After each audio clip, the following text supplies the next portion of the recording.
Welcome to the Atheist Society lecture for August. Before I introduce Adam, the Atheist Society doesn't have any rules or members. We do have a mailing list, so if you go to our website, you can click on something to get reminded about the meetings. And also, all of our lectures are recorded and uploaded onto the website. So you can check out all of the previous lectures as well as the future schedule.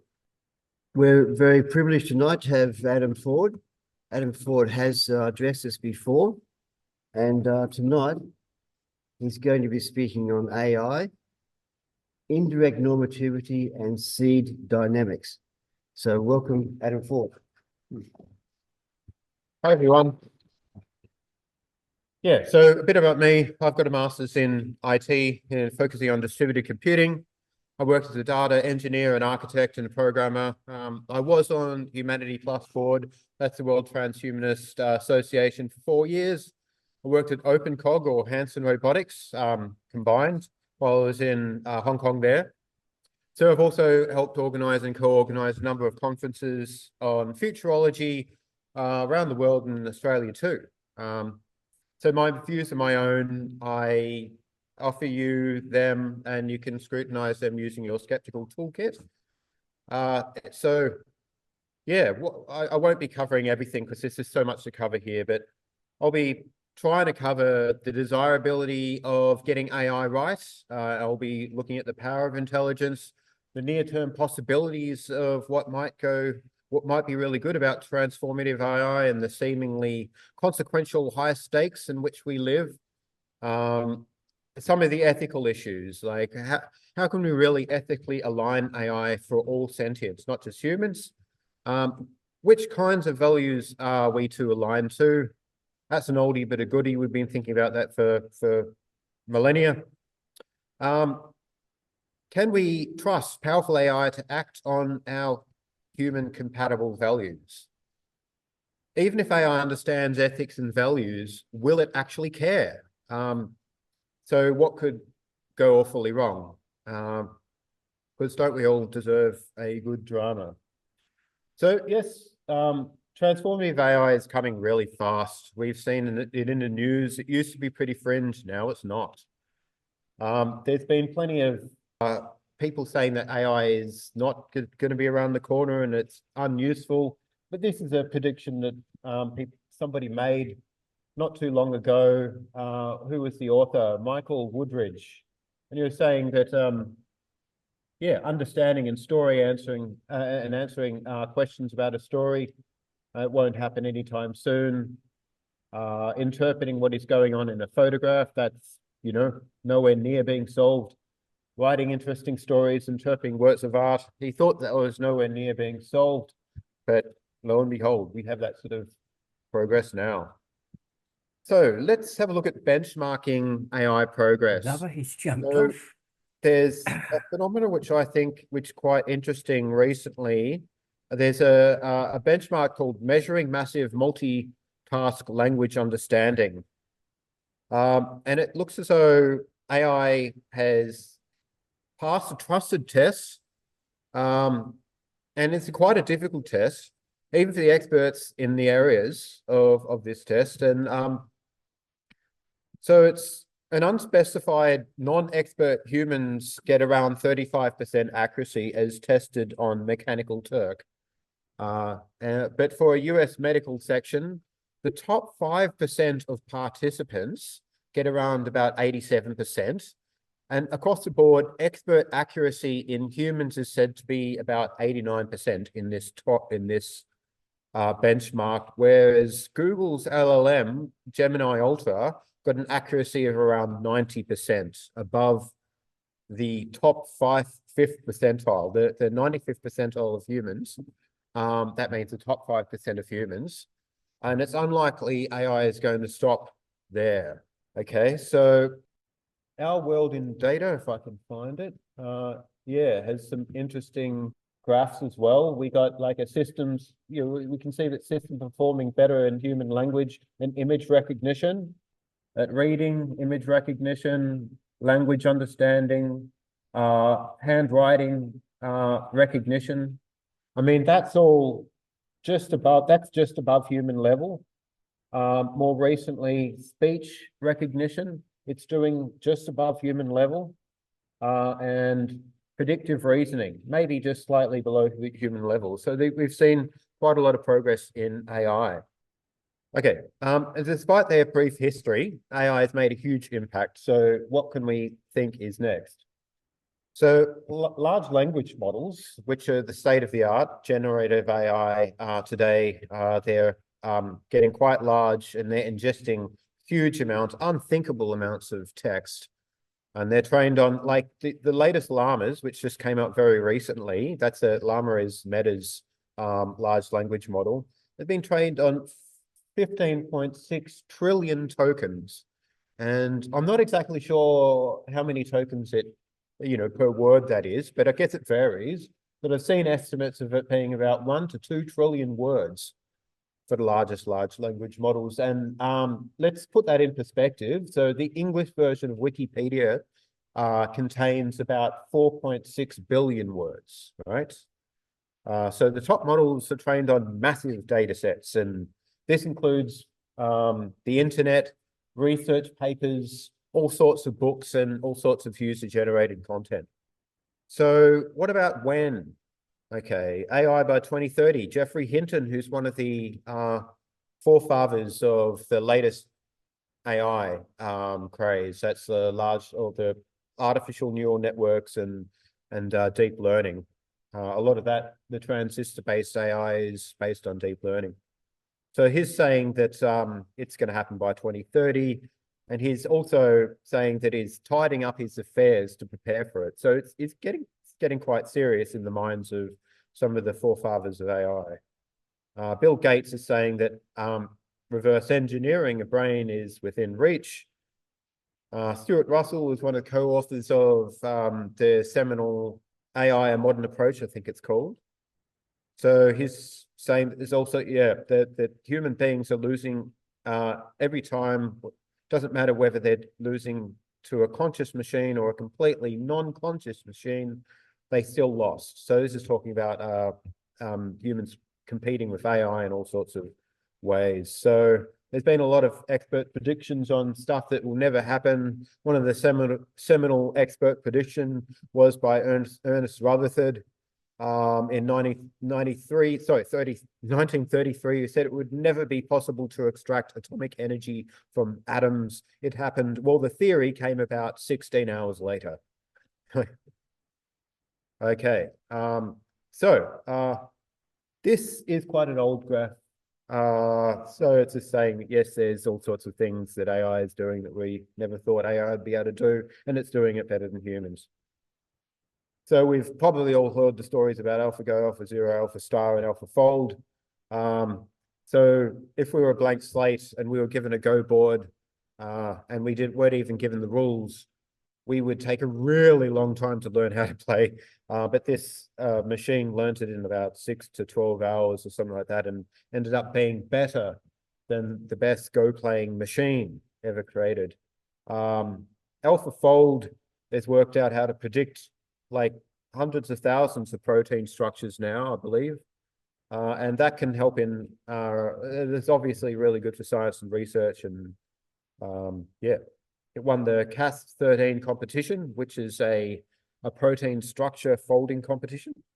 So very recently, within the last month or something, yes, AI won the silver medal at a prestigious math Olympiad. Really hard problems AI had, but there's caveats. AI did have more time than humans, and that humans actually translated the questions in this test into some form of formal mathematical language. So it's not like it was a fair comparison, but all the same, it's been touted as a significant breakthrough. So is AI just good at solving mathematical problems? But what about the soft skills like persuasion? Well, AI for quite 2 years ago beat the expert level diplomacy players, a strategy game that requires building trust, negotiating, cooperating with multiple players. It ranked within the top 10% of those players. So, but do they actually understand stuff? And this is really important because it's actually operating understanding. Operational understanding is what they're doing. Is that what's going under the hood? I don't know. But they seem to be, it seems to be what they're doing after huge amounts of training, almost overfitting. It seems to be able to go from chance level to a full generalization of the problem.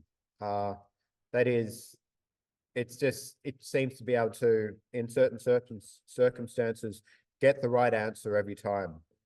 Yeah, this is just I guess, an intuition pump to give you an idea of what exponential growth in progress looks like. So intelligence is powerful. From a cosmic perspective, humans are pretty insignificant, a film on a small mote of dust in an obscure part of the vast cosmos. However, this view doesn't do justice to humanity's potential because we're sort of like incubating. And if we do continue, there's a lot of argument to say that we'll be able to spread out in Convos and have a large impact. So we went from hand axe, and we had hand axes for hundreds of thousands of years, but then suddenly something happens and we started developing all sorts of technologies, machine guns, we've now got drones, and we've now developing AI. So we've come a long way.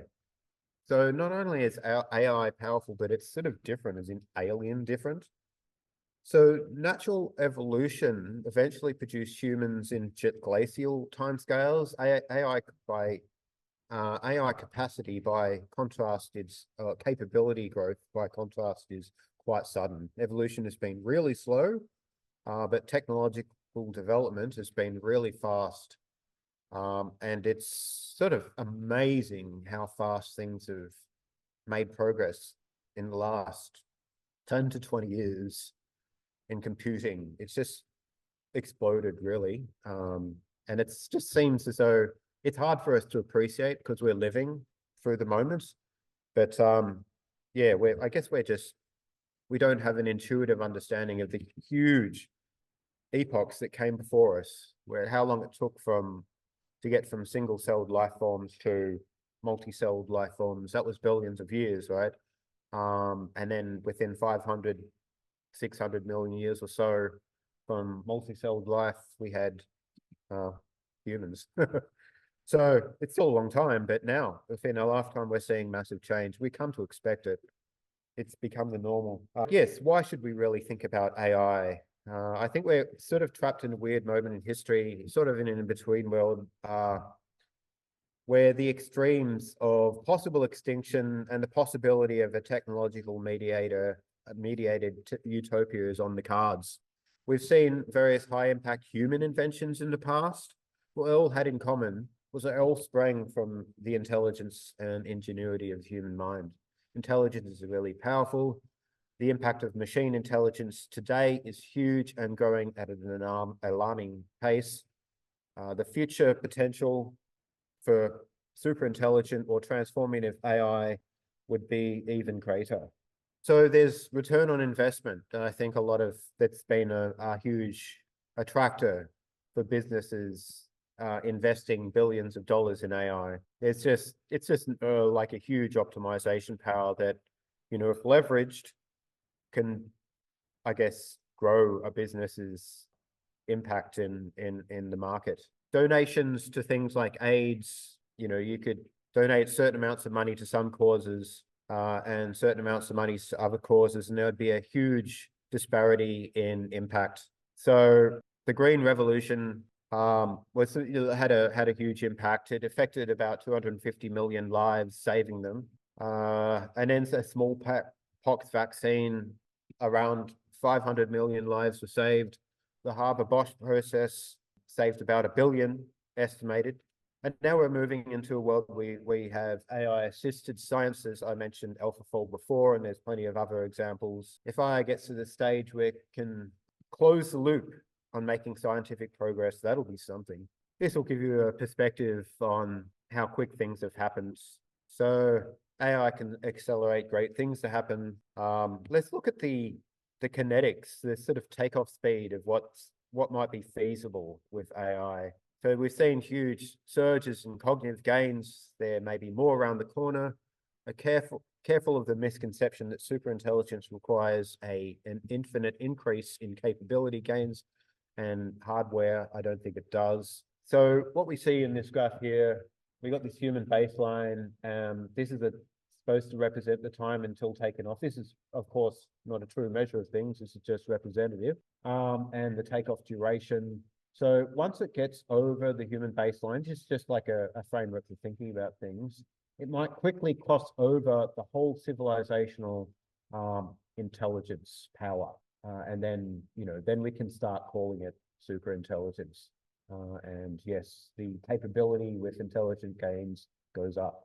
What's happening today is we have these large language models, these cutting edge generative AI systems that are trained on all sorts of things, images, videos, and text.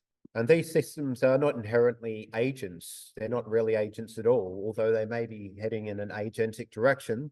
So the classical threat scenario of Yudkowsky and Bostrom doesn't directly apply. So this is quite a big deal. It doesn't look like people will be able to make powerful agents out of large language models today, but it might be happening tomorrow. Maybe it'll burst through human range really quickly, but maybe there's a ceiling because the cutting edge generative AI systems all trained on human generated data, and all the humans who generated data are in the spectrum of human capability, human intelligence range. So it could be that AI doesn't learn anything beyond that, but on the other hand, it might be able to put things together and learn in ways that humans can't. It may be able to grok or extrapolate from human understanding and get a global understanding of science and put things together in ways in which we just don't have time to. So, but it could, just slowly graduate above human range and hang there for a bit, as exemplified by this arrow. Okay, so the economic gains of AI. Look, I saw a McKinsey report back in 2016 says that AI investment was then between 26 and 39 billion. Now I think it's within the hundreds of billions.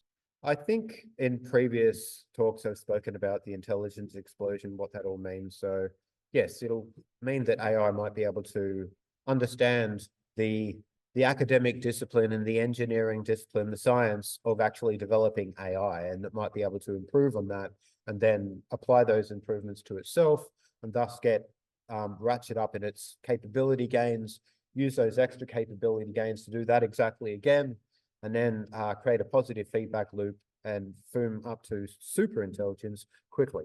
Ethical issues, automation and job loss. So if AI gets smarter than us and more capable than us, then we may find it hard to get paid work because most jobs out there are automatable. Okay, the cosmic endowment is absolutely huge. So if we go extinct or things go wrong, then we may be missing out.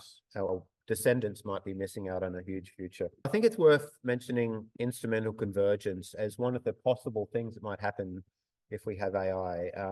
And it means that seemingly harmless goals can act in surprisingly harmful ways. AI with an unconstrained purpose of solving complex mathematical problems, for instance, it might attempt to turn the entire Earth into a giant computer to speed up its calculations. The orthogonality thesis is another threat, and that is the idea that while intelligence is powerful, it doesn't mean that it will share the same values as us. So it may not have human compatible values. But what are human values anyway? There's so much disagreement about them. The humans don't agree what values are. How do we share them? How do we share all our values? This is a taxonomy of safety strategies. So as we move through these slides, I want you to think about what kinds of strategies might best fit different scenarios. So capability control, that's all about boxing, incentives and stunting, and making sure that AI can't escape or grow very fast, or catching it when it does something wrong, tripwires. And then there's motivation selection, which I'll be focusing on indirect normativity. There's other forms of motivation selection, and one of them is direct specification, where you just directly try and encode values into the system for it to be motivated by. Another one's domestication, in which you're trying to keep it sort of tame, you're trying to tame it in a sense, and augmentation is where you try and encode in human values, and then augment the AI to make it smarter, like just, I guess, boost human intelligence, but in an AI. If a human's already got human values, then if you boosted a human to superintelligence, it might still share our values. Okay, so For All Mankind is a really good show on TV, but it was also an engraving in Apollo 11, I think it was. One of the plaques from Apollo 11 was left on the surface of the moon, saying that the resources in space and on the moon in particular was meant to be for everybody. So we can take that sentiment to mean and apply it to the boons of future AI. It shouldn't just be for the people who sponsor the development of the AI that gets there first, to the one that bootstraps the superintelligence first, or the nation that it belongs to, or the political party that's in at the time. It should just belong to everybody. The dividends from technological growth as a result of AI should really belong to everybody, I'm arguing. But the problem is humans aren't aligned, despite good intentions. So if humans aren't aligned, it's going to be really difficult for us to program in values that we all share. There might be some values that we do share, like respect for life, but a lot of ones that we don't share, like degrees of freedom, gun control, the right to have an abortion, whether animals should have rights, non-human animals. Here we go. Indirect normativity. So in practice, direct specification is futile, I've said, but it's worth trying, I think. One of the main problems with this method of motivation selection is ensuring that you've got a good enough norm picking procedure. Rather than specifying a concrete normative standard directly, we specify a process for deriving that standard. We then build a system so that it is motivated to carry out this process and adopt whatever standard the process arrives at. So that's the idea of indirect normativity. For example, the process could be to carry out an investigation into the empirical question of what some suitably idealized versions of us would prefer the AI to do. I might have to cross out empirical there. So the final goal given to the AI is this example could be something along the lines of achieve that which we would have wished the AI to achieve if we had thought long and hard about the matter. So we can see that there's some predictions that experts in AI have been making over the years, and they seem to have been getting a little bit shorter. So I think in 2018, they thought 50% of people thought that human level AI was going to happen sometime this side of the century, likely, at least by 2068. And then the upper bound, 50% of people said it was going to be 2061. More recently, Yoshua Bengio was saying it was going to happen within centuries to decades to centuries. Yoshua Bengio is one of the forefathers of type of AI that we see making big strides today, generative AI, deep learning. And he said that now he's changed his mind. He said that there's a 90% probability of achieving human level AI within 5 to 20 years. And Geoffrey Hinton, who's also one of the other four founders of deep learning alongside Yoshua Bengio, is saying it's going to be here by the end of the decade. And I've mentioned before that he thinks that it's sort of imminent and is preparing for it. Okay, so the challenge of value alignment in AI systems is to ensure that they are robustly and fairly aligned with good values. This challenge should be decomposed into two main parts, and that's the technical challenge of aligning AI to good values, and the normative challenge of what to align values to, what values to align to. And relatedly, the coordination of challenge of ensuring that all the relevant stakeholders work together effectively here. Because, I mean, there's plenty of reasons why people would want to steam ahead with this for personal and private interests. So path dependencies, there's all sorts of issues here, but addressing the technical challenge of the design of AI systems, like most technologies, they're not value agnostic. Sometimes we assume that it would be just as easy of aligning AI to one moral system to any of the others. Like, it seems as though, like, it could be hedonistic utilitarianism, virtue ethics, or deontology, or something. The design of and path dependencies of AI systems, including large language models, significantly influence the moral theories that can effectively implement. And this will influence the dynamics of how such AI systems approach moral rightness. Utilitarianism does appear to be the most natural fit for most of the current AI architectures, particularly those based on reinforcement learning. But if we're sure that we want a particular moral methodology, we better build that into the design process instead of just steam ahead with whatever works. Otherwise, we're going to get AI converging on whatever default moral framework it most easily approaches. So if we wanted to, say, install some kind of rights-based or deontological theory into AI, we should be clear that that's what we want and design accordingly. So motivating AI good behavior by direct specification and all that sort of stuff is problematic, but I feel it could be useful in conjunction with other approaches, perhaps directly specifying what we have good reason to absolutely value. But the main power, I think, is going to be found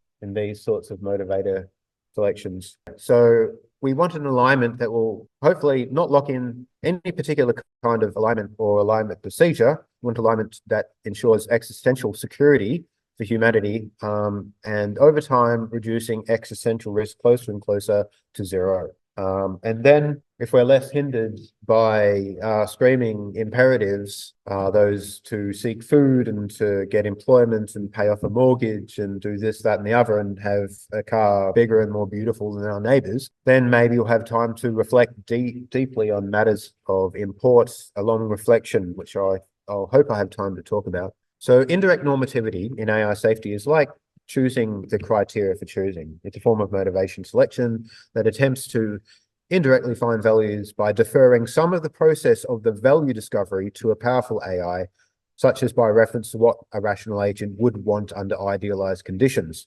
And so it may even stumble on a better decision theory or a better epistemology. If we get these things wrong, then it might significantly curtail how it approaches value. So imagine a pack of gorillas looking at humans and thinking, wow, if I was human, then I'd just have, trucks of bananas and have all the bananas I could ever want, right?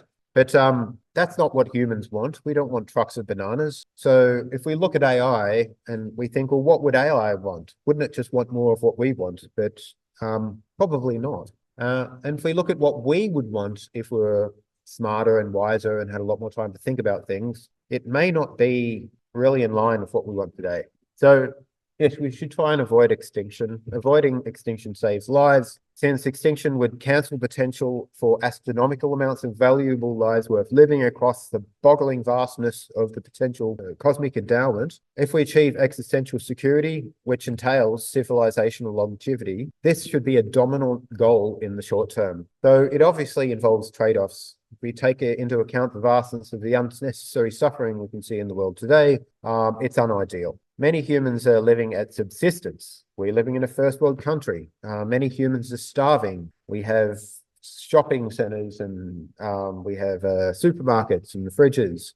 Many people are dying of unnecessary diseases. And on top of that, many people's revealed preferences point to the want of more luxury. So we've got a nagging appetite for status, the racing ambition to have more than one's neighbors. How acceptable is it to slow down the pace of increases in luxury in favor of speeding up progress towards existential security? One would think logically that we should be trying to achieve some form of existential security. Many of you can probably think of obvious existential risks. We want security against pandemics. We'd like security against nuclear exchanges. We want security against, catastrophic climatic events. earthquakes, asteroid impacts, and all those sorts of things. But AI is also a large security risk. Let's talk about the long reflection, because I'll be referencing it throughout the talk. Assuming to reasonable degrees that existential security and stability is actually solved and that AI is aligned, and we are living in a good enough proto-utopia, before we rush to configuring all the material in our galaxy into some form of atomically precise hedonism, we can then take the time for a long reflection where we can have a marathon philosophy conference around areas of moral uncertainty and disagreement, areas of value and the nature of the good. So long reflections can be thought of as an iterative process where we start with adequate alignment. We achieve some degree of a strong AI, hopefully reasonably contained. We go through the project of indirect normativity. We achieve through that existential security, and we get like an early utopia. Then we can develop even stronger superintelligence and have a long reflection. And with the wisdom gained from the long reflection and the extra insights we have from this long philosophy conference, we can achieve even more existential security, a better utopia, and then even more powerful AI and another long reflection. We keep on doing this until we're satisfied, and we can enjoy our captured share of the universe for hundreds of trillions of years until the heat death, at least. So why indirect normativity? Okay, so as alluded to earlier, installing the wrong value set into AI could be catastrophic. We don't have the right constellation in our optimization process, then it might optimize for things that we just don't value. Hopefully that's clear. So AI has helped us detect a lot of errors in our thinking and helped find misinformation. We've seen it help detect errors in medical diagnoses. We've seen revealed biases in data sets informing social sciences. We've seen it help with drug discovery. We've seen it help with climate science and fake news detection. In fact, we had somebody come and talk on his latest model of fake news detection a few months ago. That was quite good. So likewise, if AI can help us there, then why wouldn't it be able to help us correct and improve our understandings of value and ethics? So over history, we've seen tremendous amounts of evolution in fundamental moral convictions. Some have changed dramatically. This should give us pause to rethink whether we have stumbled on the correct set of moral principles. So AI will be trained on our data, which reflects our moral convictions today, but also in the past. Perhaps AI, without our inherent biases, might be able to extrapolate further what ideal moral principles might look like, but it might just reflect our moral principles based on just going through all our training data. So it may be dangerous for AI to do that. So there's just so many values that are out there that seem to be incommensurable with each other. So I'll first try and illustrate the concept of a utility monster, which is a theoretical entity that maximizes its utility at the extreme expense of others. So are we going to be using an ideal advisor as an exemplar for the AI to optimize towards, or an ideal observer? I'll try and explain these two things. An ideal advisor is a hyper-rational, ultra-creative agent solely focused on the advisee's interests. And if there are ethical guidelines, they are secondary to the overriding obligation to optimize the individual advisee's private interests. It shouldn't really be a surprise that such an optimization process acting on narrow private interests would inevitably disregard the interests of others, potentially leading to an AI-enabled utility monster. And a utility monster that sharply elevates its private interests over the value of other people's interests or other agents' interests. So our world seems to be constrained by limited resources. We live in a Malthusian world. So this Malthusian dynamics is sort of fueling competition, markets, innovation races, and resource monopolization. As we advance with this overall dynamic towards superintelligence, which will bring with it a lot of job loss, we face potential winner-takes-all scenarios. So in this context, coordinating our way out of a multipolar trap of competing market dynamics becomes exceedingly challenging. So now considering an ideal observer who is an agent that is fully informed, vividly imaginative, calm-minded, and impartial. So unlike the ideal advisor, the ideal observer has the interests of all agents at heart. So an ideal observer might be able to mitigate utility monster scenarios by ensuring that no single agent's interests are maximized at the expense of other agents' interests. This broader ethical perspective can help avoid multipolar traps, AI arms races, and foster cooperation over competition. So avoiding zero-sum games. But I guess there's a downside, and there's, in philosophy, people have referenced people have spoken about a repugnant conclusion where if AI wanted to create the most amount of value, it's possible that that value could be achieved by creating huge amounts of agents with lives that are positive but barely positive. But I guess that's got classic hedonistic utilitarianism in mind, and maybe hedonistic utilitarian is a little bit naive, that it doesn't value quality of experience, it just values maximization of positive experience. So quality might be considered a separate dimension than degree. So the principle of epistemic deference. So we may be fuzzy as to what we ourselves truly want, or at best, what the interests of humanity are, or sentience, or what might be really moral. And our brains afford us a cognition enough to understand that there is a lot that we don't know. So epistemic humility tells it that we shouldn't be so confident to assume that we know all the facts and have all the best morals and aren't just guessing. So why not delegate some of the cognitive labor of discovering what to value to AI? And Nick Bostrom has a really cool quote in his book, Superintelligence. A future superintelligence occupies an epistemic superior vantage point. Its beliefs are probably on most topics more likely than ours to be true. We should therefore defer to the superintelligence's opinion whenever feasible. Look, we haven't exhausted all the possible approaches at constraining AI manually, or the other forms of motivation selection that I mentioned before, like augmentation and direct specification. But no, we probably haven't. But do you think we can? I mean, I don't think we've got time, and I don't think we will know how to do it. Do we have the wisdom and resources for all this discovery? No, I don't think so. I think we just don't. Do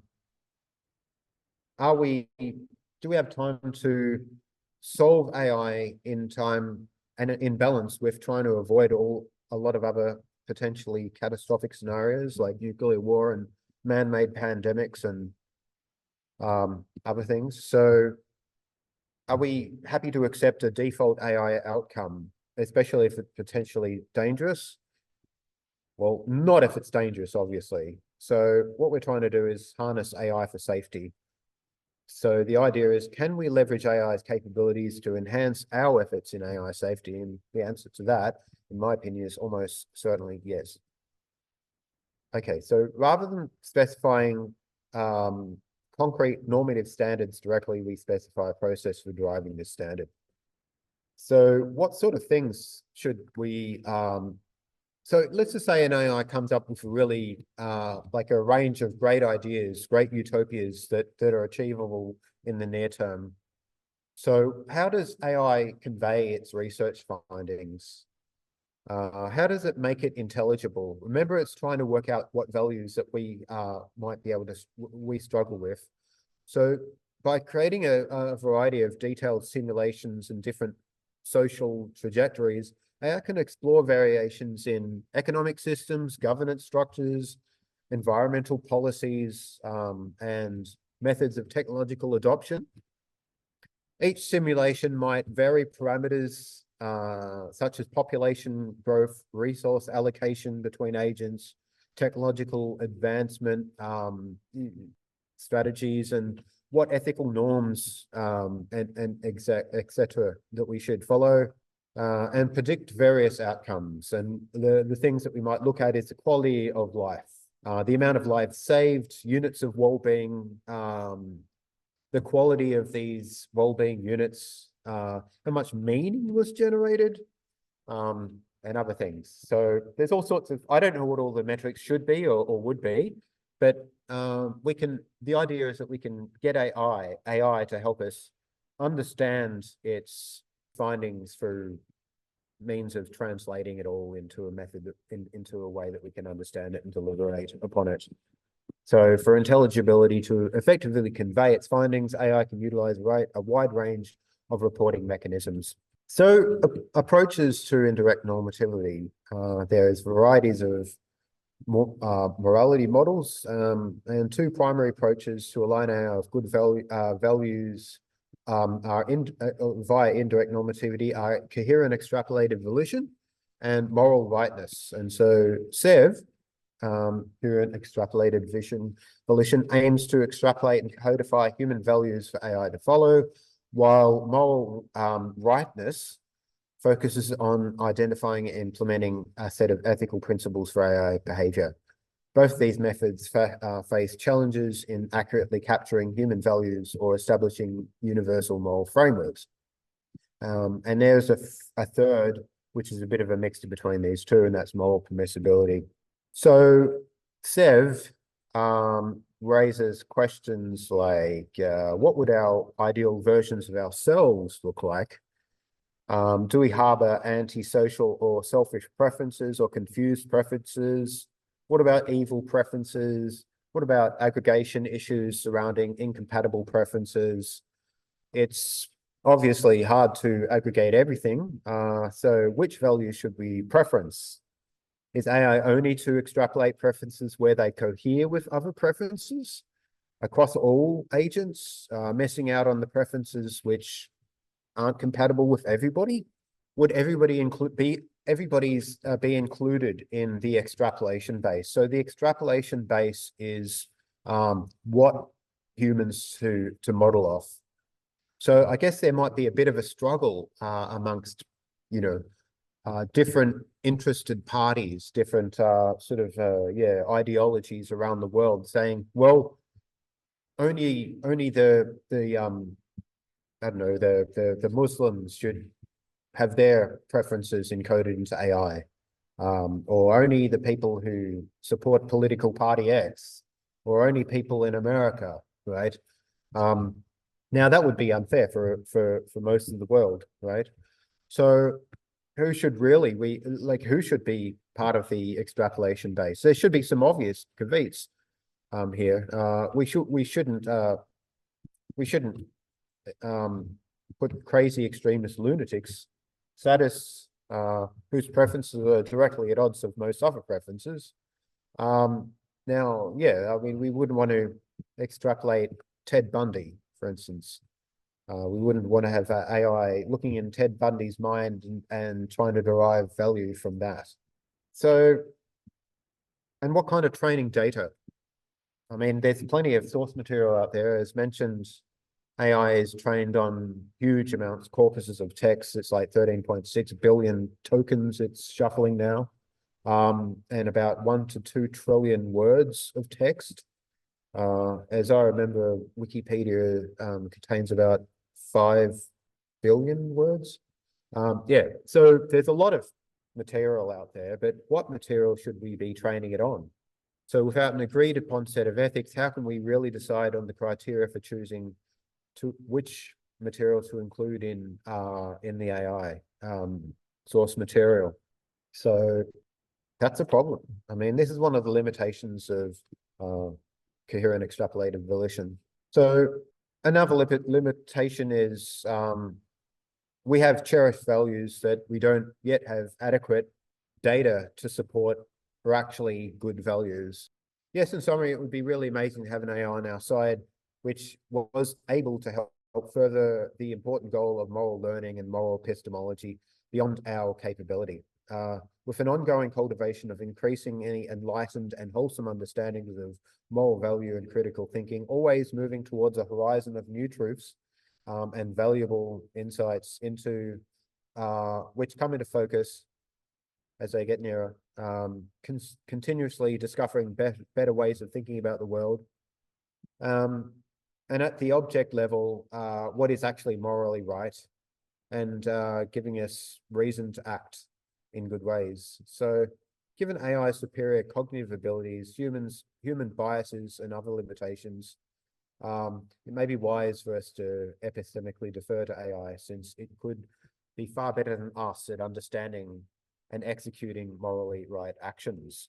So yeah, it's defining what morally right could be really challenging, and philosophically contentious, and mistakes in defining moral rightness could lead to morally wrong outcomes. Although we're not doing defining, even AI can hallucinate and make mistakes.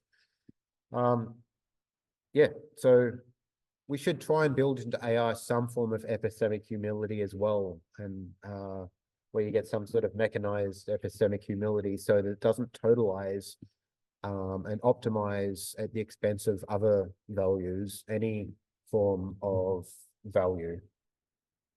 I guess a little about value. I don't think that values are sort of magic. So during the 19th century debate about life, people thought that, well, there's got to be this kind of elan vital or spiritual essence to life.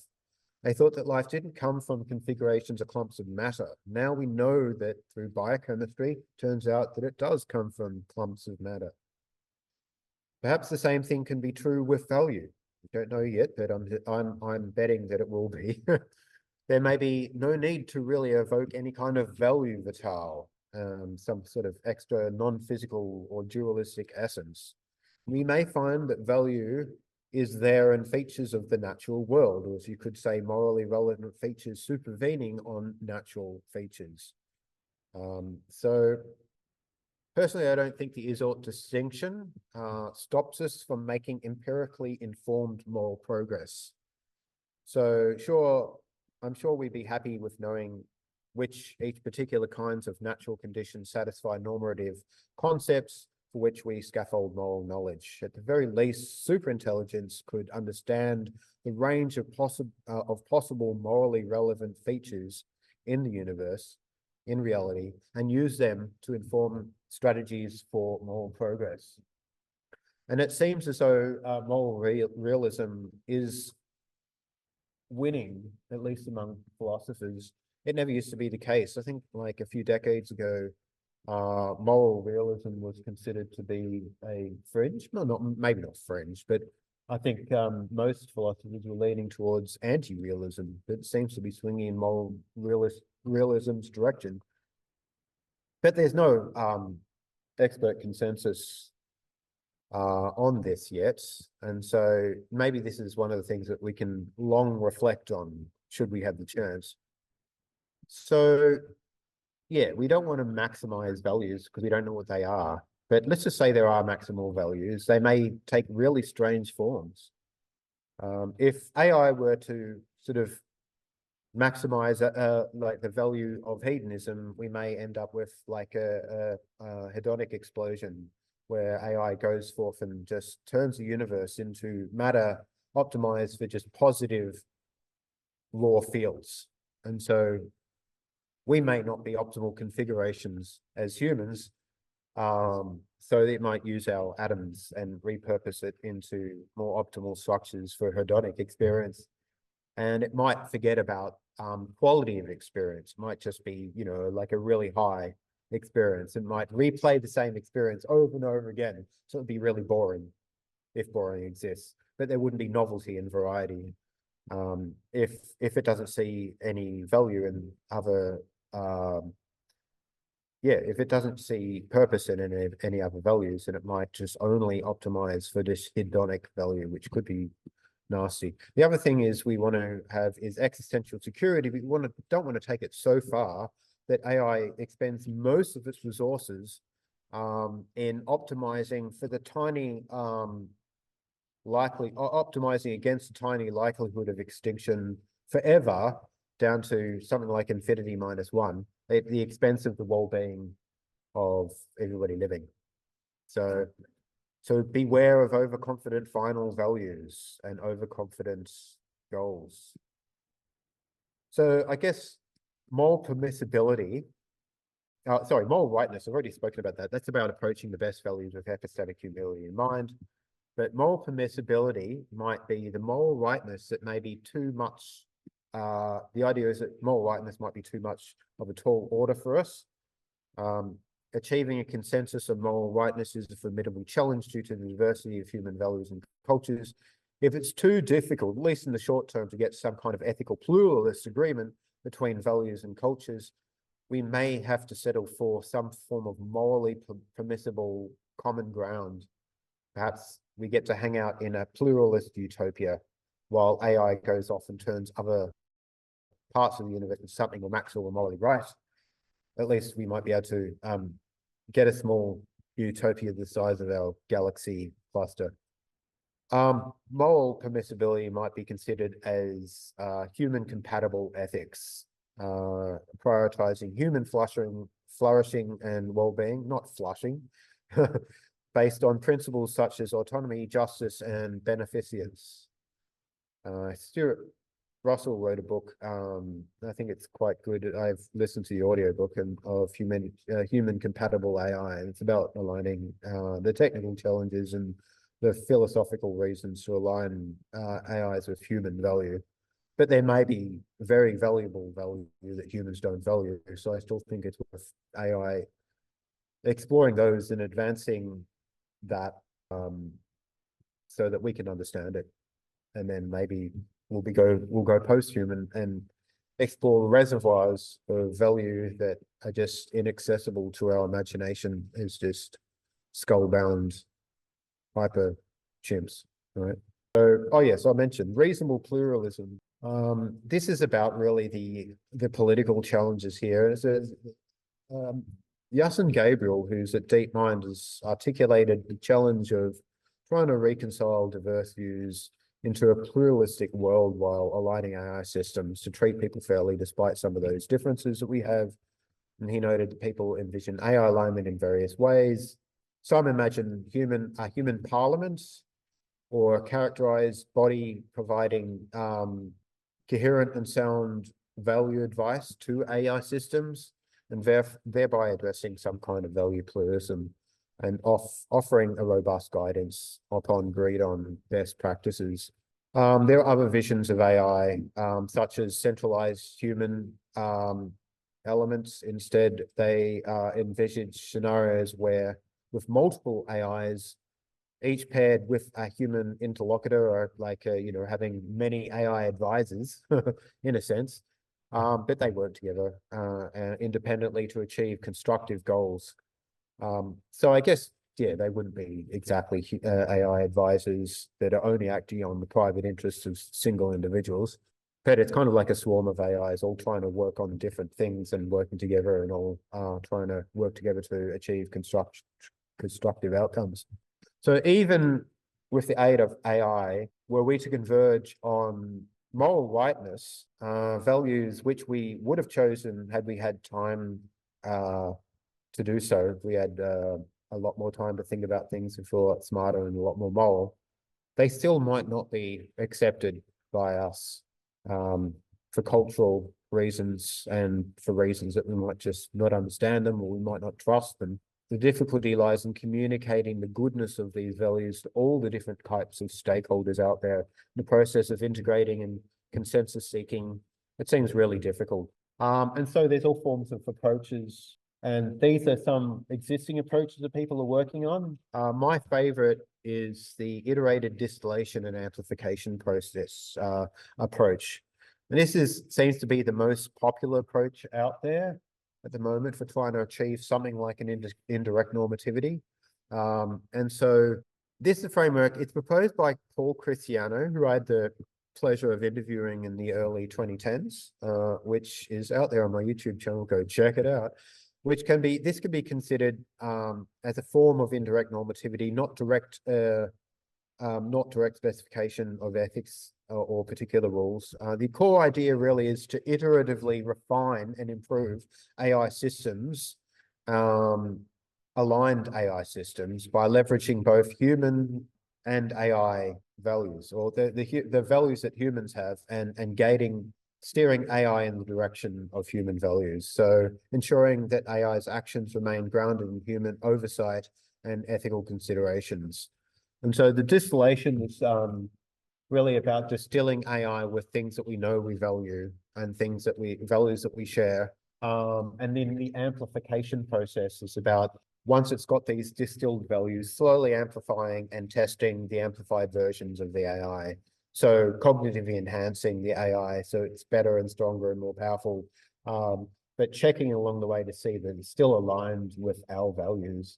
And then going through another process of distillation of our values into AI, then slowly amplifying it again, and then iterating again over this lather, rinse, repeat until we have very powerful AI that we can quote unquote trust. Yeah, but it's got issues. It doesn't tell you how to sort of aggregate everybody's values. And I'm sure there's going to be plenty of disagreements about what kind of values to input into this process, what to distill, what kinds of values to distill in AI. Okay, so there's good reasons to be hopeful about AI ethics. AI, or LLMs in particular, trained on the ethics and values that they have read from most of human texts. So it seems that AI is better at writing reasoned essays on ethics. I think I've got a slide about that, but the most popular view amongst philosophers is moral realism. I think this is important because if that's true, if moral realism is true, then AI can go about the empirical investigation of moral features in the real world, and use those to inform value and ethics. AI surpasses humans at moral writing. It seems as though, yes, there's a blind moral Turing test that actual people have rated AI's moral reasoning higher than humans in almost all dimensions here. So humans could identify the AI submissions though. So the purpose of the moral Turing test was, I think, originally that to see if AI could make an ethics submission that could pass as a human written moral piece of writing, an essay on ethics. But people could tell that the AI was the AI doing it because of the quality of the essays seemed to be over and above the average quality of human essays. Toby Ord, who is been working on some of the issues around, well, spent a large sum of his life around the ethics and the decision theories around how to sort of align AI and how to motivate good behavior in AI. So he recently did a talk where I thought it was quite revealing that some of the major players who were very worried are now a little bit less worried, at least. So he's saying that AIs have vast amounts of training signal about human values. This is in big contrast to the game playing systems which knew nothing of human values, and where it was very unclear how to ever teach them about such values. So the challenge is no longer getting them to understand information about ethics, but about making them care. And I think that's the main point here. Although they might understand information about ethics, they might not care. So maybe one way for AIs to learn to care at a more fundamental than just like reinforcement mechanisms is for AI to understand what the seed of experience really is. And so, yeah, I think that would, let's just say AI isn't conscious, it doesn't have sentience, and suffering and pain and pleasure or well-being are things that we should optimize towards and optimize against. If it can actually experience raw feels, it might have an appreciation for the gravity of the situation. So we're not, there's no consensus about what the seed of experience is or how it works, but we've come a long way. I think we understand a lot more about the biology of suffering and pleasure than we used to. So, but I think a research program focusing more on this, trying to understand the seed of experience, might inform progress in AI ethics, because then it would have like access to the real reason why we want things, or why we suffer and why we strive for a better life. So yeah, or the other choice is us evolving with AI. So I think that's all I've got time for. So there's time for Q&A, sir. Yeah, thank you very much, Adam. before we go to questions, we appreciate very much the Unitarians allowing us use of this hall, and we would like to pass around a vessel A begging into bowl. which you can put contributions if you can. I just wanted to make some announcements, promos for other related events. I should mention the Atheist Pub Night, and it's at the Elsonwick Hotel, the first Friday of every month, and at the same venue, we've got the Humanist Pub Night on the third Thursday, and this is the third Friday. Sorry, yeah. So those are two Friday events, and as well as that, there's fourth Monday. The skeptics have a meeting and a lecture at the Stolberg Hotel. Okay, so the Humanist is still on the fourth or third Thursday, is it? We'll take questions, I think, from the audience first. Okay, I might lead off with a question first, if I may. Just to relate this very interesting informative talk back to the concept of atheism, I think I'd like to note that religious people had the concept that God created humans, but we now know that it was humans that just created the concept of a God. But what we're actually looking at now with AI is, in a sense, we are actually creating a type of God, which is an all-knowing, at least possibly not all-powerful, being. And so what we're talking about, and Holmes talking about, is if we, given that we were going to create a God, what sort of values would we give it?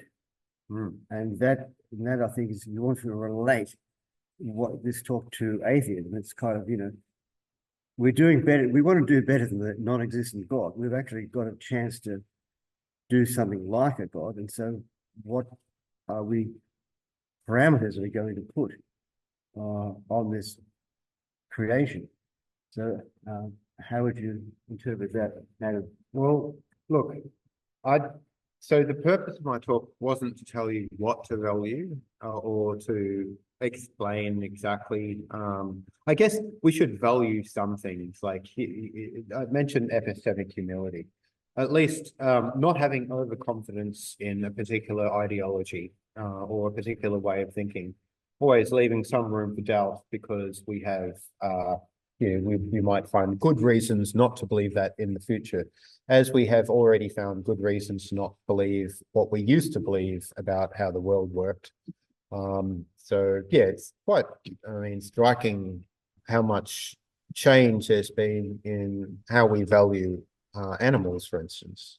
We used to do all sorts of cruel things to them, and now we're doing that perhaps even less. I mean, there used to be a sport where people would nail cats to a tree, and then people would headbutt them, and whoever killed the cat first by headbutting them, they'd win the game. Or whoever would be able to sort of bludgeon a pig to death with a club was the winner of the game. That sort of thing. It was sort of cruel. Yeah, so I think that we have made moral progress, and I think that we can make more progress. So, but I'm certainly convinced that we haven't sort of reached a threshold where we don't need to worry about moral progress anymore. So, I mean, one of the problems that people worry, one of the major, okay, there's a lot of reasons why people worry about AI. And a lot of that comes down to AI totalizing, making its life goal just to optimize for a particular naive interpretation of a sentence. And that might be, hey, get me to the shopping center as quickly as possible. I want to go to a sale. And so, it gets you in the car and drives you there in the most direct way and fast way, such that you're frightened to death at the end of the experience. And you go so fast that you've thrown up all over yourself. Yeah, you wouldn't want that kind of implementation of your sentence. If you say, get me somewhere really quickly, you don't want to get you there in a way that would make you sick or put you in extreme danger or put others in danger. So yeah, one of the problems the problem is I think people worry about AI totalizing a solution or totalizing a value or totalizing a goal. So if we can build AI to sort of build epistemic humility into an AI in some way, and get it to not build extreme solutions to problems as a default outcome. Well, hello. I've heard great deals of blather about artificial intelligence. What's blather? Well, it's stuff that doesn't work.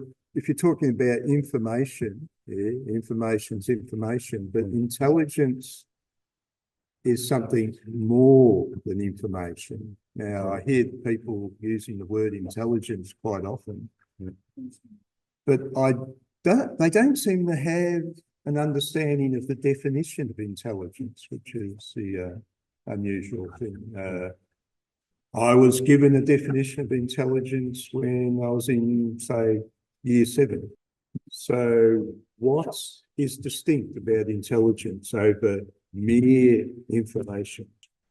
Well, okay, so have you ever heard the knowledge, information, or data, information, knowledge, wisdom hierarchy? There's one way to look at it. At the bottom is information. It's just unstructured. Sorry, at the bottom is data. It's just raw signal. On top of that, you can take the data and put it into structures in such a way that you can call them like data structures. So it's structured data, right? And you can call that information.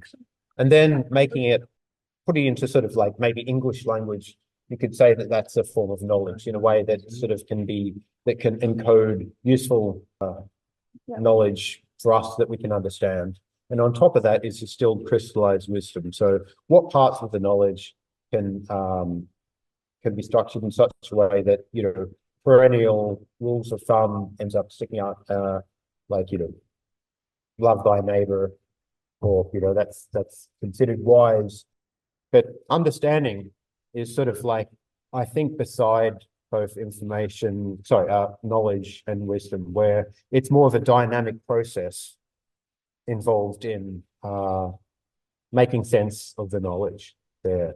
And I think that's what happens in our minds. Maybe I'll just say the definition I was given was there's a difference between a person who can deal with information which is native. Somebody lives in the city of Veii in ancient Roman times, and they understand everything in the culture of Veii. And they're very clever in the city of Veii, but when transported to Rome, they're all at sea.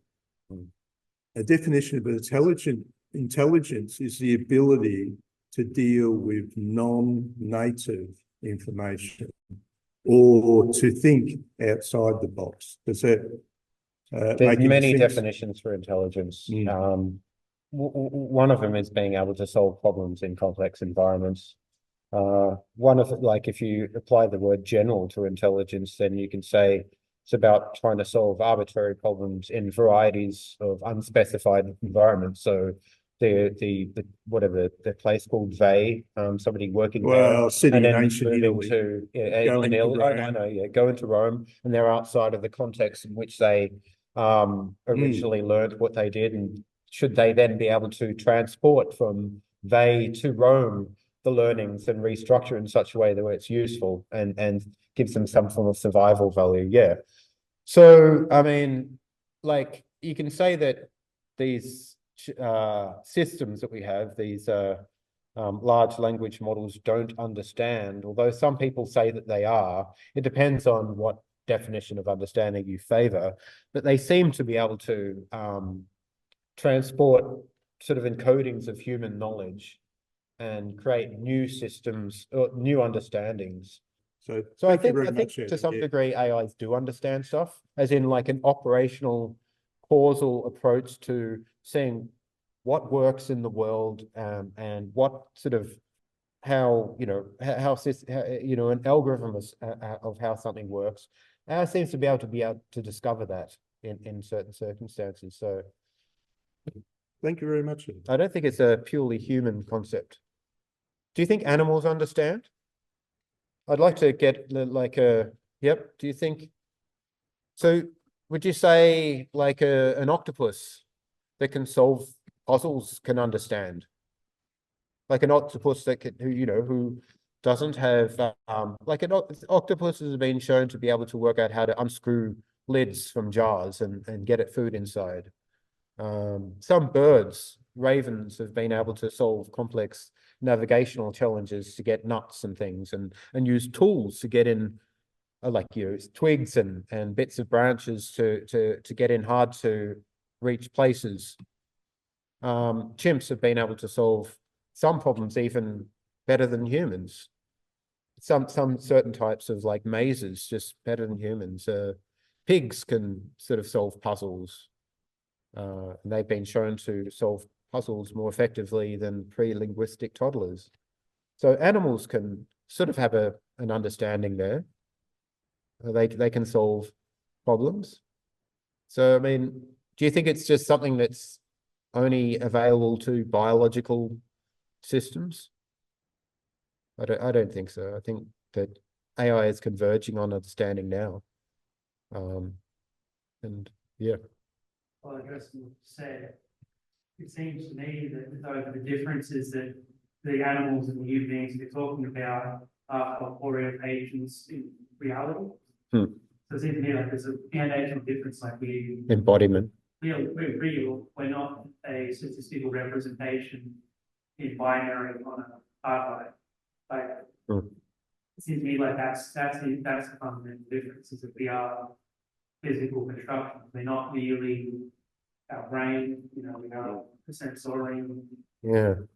Yeah, like animals can solve problems in as much as evolution has driven them to have a sufficiently large neural network to do so, basically. It's more fun. Yeah, I agree. Yeah, I would say that, although I'm not sure what the thrust is there, there's a couple of things. One was embodiment in the real world. And we could say that although some AI doesn't have embodiment, some does. And I think we're getting to a stage where robotics is getting slightly better. There are some predictions that there might be a surge in robotics capability in the near future. I don't know what the cutting edge research into robotics is, but it would be interesting though. I mean, from a purely just observational perspective, we can see robots running around and solving navigation challenges and outcompeting us or even animals. Do we then say that they understand stuff, or we say, oh no, that's just a statistical representation, right? Well, I guess my point would be that no matter how sophisticated the output of a statistical representation of a thing, it does not become a thing. There isn't a convergence where magically one more grain of sand it becomes real. Like it never becomes a real boy, it's only more and more compute. It's never real, it literally isn't. It literally. Yeah, it's a difficult, it is, I get you. It's a difficult question. I'd say, I mean, when we try and classify what counts as life, right? And what doesn't count as life, is there some sort of like grain of sand that suddenly gets added to the complex blob of matter that makes it life, or not? I mean, yeah, so it's an arrangement, right? But I mean, when does it start? Right? You could say like there's some things like bacteria that people classify as life, and sometimes people don't classify as life, and sort of is on the borderline there. So maybe it'd be similar, like it becomes understanding once a certain sort of threshold is breached, but we don't know exactly what that threshold is, right? It doesn't think until, all the right pieces are in place. But we don't know what all the right pieces are. Or maybe it's just our language that we're imposing on the real world that classifies things in certain ways that biases us to believe that AI doesn't have intelligence or doesn't have understanding, right? I guess from my point of view, if it's got the functional, if it checks all the functional boxes of what understanding does and what it achieves and what it can afford in the real world, then it's understanding, regardless of the underlying nature, the underlying mechanics. Maybe, yeah. So if it achieves the operation of understanding without having, even though it's statistical, it's like you can solve a Rubik's Cube in multiple ways. You can solve like so instead of like you can say that it doesn't matter what the actual mathematical construction or whether it's statistical, whether it's like analog, if it achieves the function, then it's doing the function, right? So it depends on how if you say that if it's not natural, if it's not biological, if it isn't exactly doing what neurons in a connectome do, then it can't be classified as true intelligence or understanding. I don't know. I prefer to look at the function of it and classify it based on the function. So do you think there'll be a philosophical answer to the AI claims that would be satisfactory to experts? Okay, so I think there are satisfactory philosophical answers now. I don't take that to mean that AI alignment has been solved. I'd say that I think this approach, this indirect normativity approach, is promising because it offloads onto the optimization process some of the difficulties involved in I guess the technical implementation of trying to align AI to whatever is valuable, and also some of the normative question of the normative challenge of trying to get it to value the right sorts of things and the discovery of what those things that we should value are. What if there are no moral facts? What if there is no ontology of some kind of morality? What if there is no ground truth through that? How does that affect these questions? How would you have to achieve your presentation? Yeah. Let's just say there was nothing in the real world. The death of morality. Yeah. So I guess if there's nothing in the real world, there's no things to ground to, as in raw fields, or there's nothing morally relevant, I'd be surprised. But yeah, I get it. It's not what you should expect. Well, then I don't think the project of trying to achieve moral rightness would be achievable. I still think AI might be able to extract our volition from reading our texts and scanning our brains and, just understanding not just our behavior, but, seeing what we think and things like that once it gets more advanced. So it might be able to then just rely on the coherent extrapolated volition way of trying to optimize the world into a way that we prefer. Because if you don't think that that morality actually exists, do you believe that there's preferences, that they exist? Do you think humans have those? Yeah. Do you think we have volition? It's just that there's no expectation that you summon it all together in a great big AI machine and ask it to contemplate it for 1,000 years. It's going to come out like Petrarch's Garden of the Galaxy. Deep thought, yeah. Deep thought. It's not, there could be no deep thought. I guess in your mind. It's ultimately it is some through nonsense because it's contingent. It's an assertion on reality. Morality is. Well, I mean, yes. So if there's nothing in the real world outside of our social sphere, or even if humans don't by themselves have preferences, and the only thing of value is the relationships between agents in a social environment, then AI still may be able to use that as some form of optimization target.